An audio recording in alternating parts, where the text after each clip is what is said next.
Chalen Jackson, Compliance Officer and Key Account Specialist with Senior Marketing Specialists.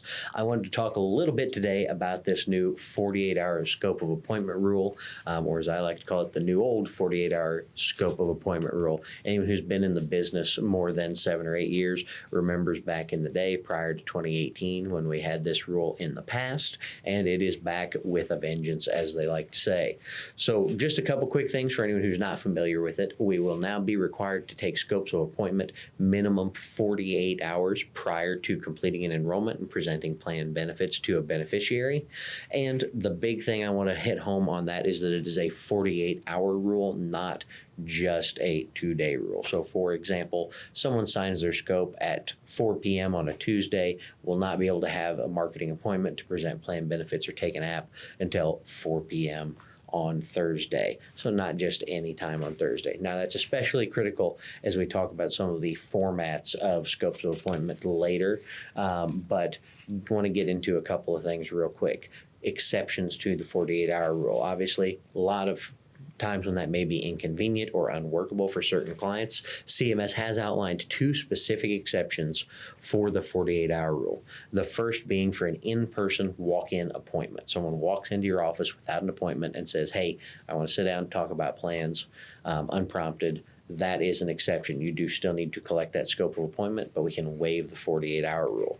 Now, there has been a lot of speculation about CMS saying that this walk-in provision will also apply to inbound calls, and that an inbound call to your office would also not require 48 hours. Several carriers have said that. A couple public sources have said that. CMS has not officially and publicly stated that that will be an exception. So while I anticipate that will be the case, the only official language from CMS right now states in-person walk-in appointment. So more to come on that as they release sub-regulatory guidance, probably late July or early August. Couple other things for exceptions: last 4 days of an election period. So obviously AEP right around the corner. We're looking at December 4, 5, 6, and 7.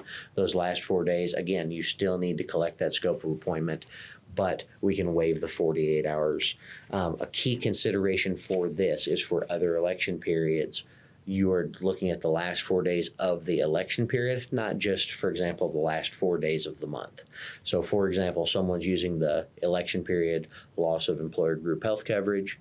It is only for the last 4 days of that valid election period that the 48-hour scope is not required, not just the last 4 days of any month during that election period, so that your client can get a first of the month effective. So be really cautious of misusing and overusing that exception to the rule, as again, we do need to keep all of these on file for 10 years. Carriers can request them at any time in relation to a secret shopping event or an audit or an investigation of complaints. So make sure we've got our P's and Q's minded on that note. Formats for the scope of appointment. We've got more options than ever before to collect these scopes. So as I tell everyone, scope early, scope often. Start doing those now, collecting as many as you can. They are good for 12 months under the new rules, so you can start collecting scopes now that will last you through annual enrollment period.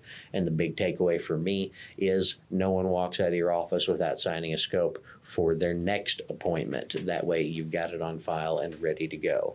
We're still going to have paper scopes, still going to be a perfectly acceptable thing for folks that come into the office for an appointment or that maybe need one mailed out with their drug list reminder, things like that. Paper scopes are still a perfectly valid way to do it. But for the sake of time, there are a lot more efficient ways to do this. There are text scopes, email scopes, online scopes, and a kind of burgeoning use of voice scopes. There are approved scripts. I suspect they will need to be changed in the near future as we start getting new things approved for this coming AEP. But there are voice scope of appointment scripts that you can use to record that scope of appointment, keep that voice file for 10 years and use that as the scope of appointment. So lots of ways to do this, lots of easy ways to collect the scope depending on how your clients like to do business and what their tech capabilities are. But again, just quick recap. 48 hours unless one of the two exceptions for either walk-ins or last 4 days of an election period apply. Many ways to collect those scopes.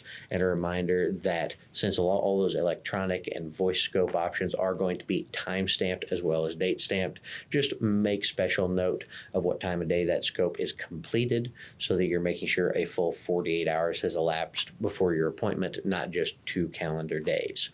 With that, if you have any questions, reach out to the team at Senior Marketing Specialists, and we'll be happy to answer them.